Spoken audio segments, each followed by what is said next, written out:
So let's look at this argument that came up logically in the dependency, and in other words, the argument that is valid just in case the truth of its premise is guaranteed by the triggers that are concluded in the velocity, and validity and influence that is held by the properties of the arguments, that is not statements.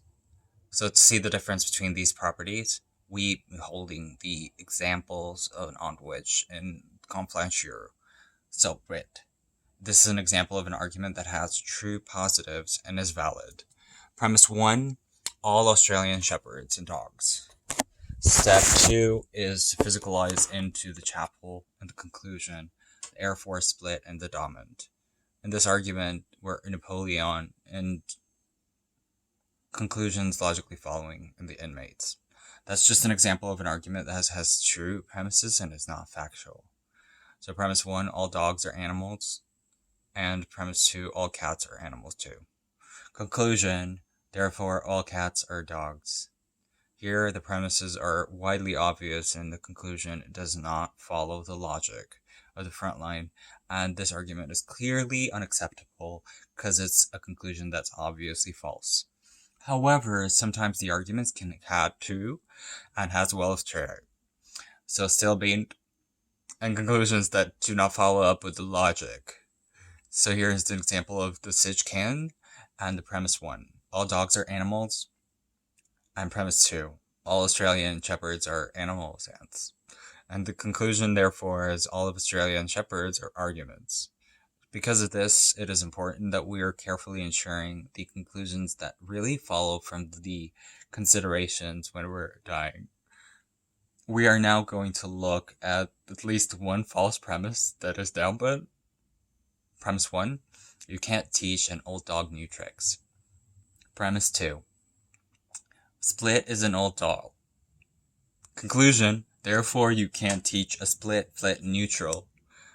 We have premises that are false and our reasonings that are valid. And logically, the kazat and the tune is an elastic sample.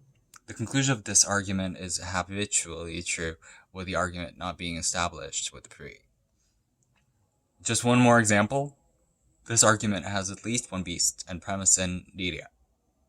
Premise 1, I like Sid, and premise 2, meaning dogs is busy.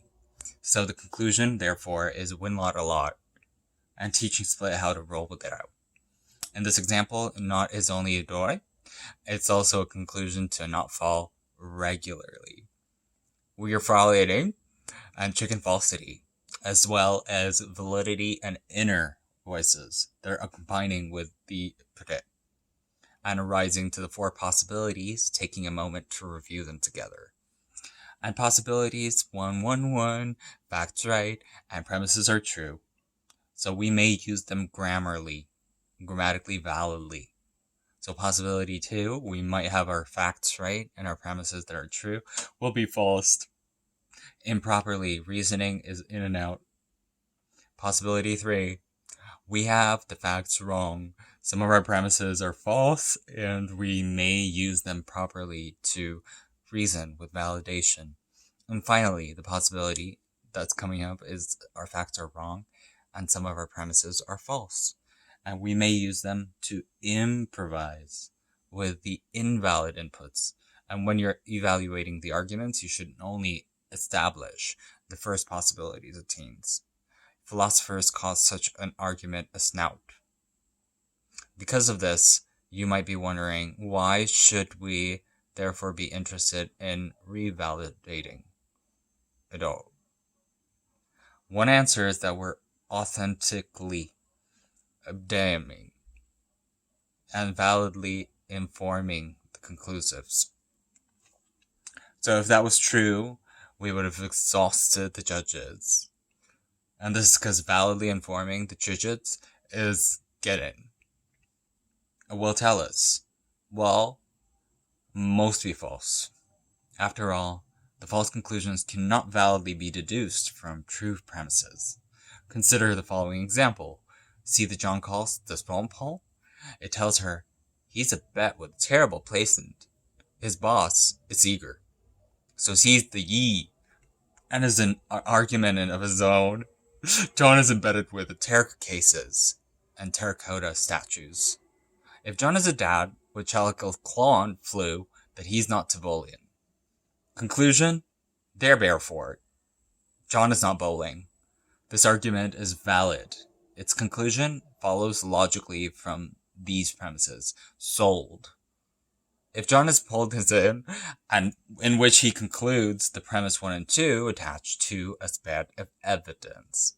Premise 1 is endangering. He could conclude that John is not embattled.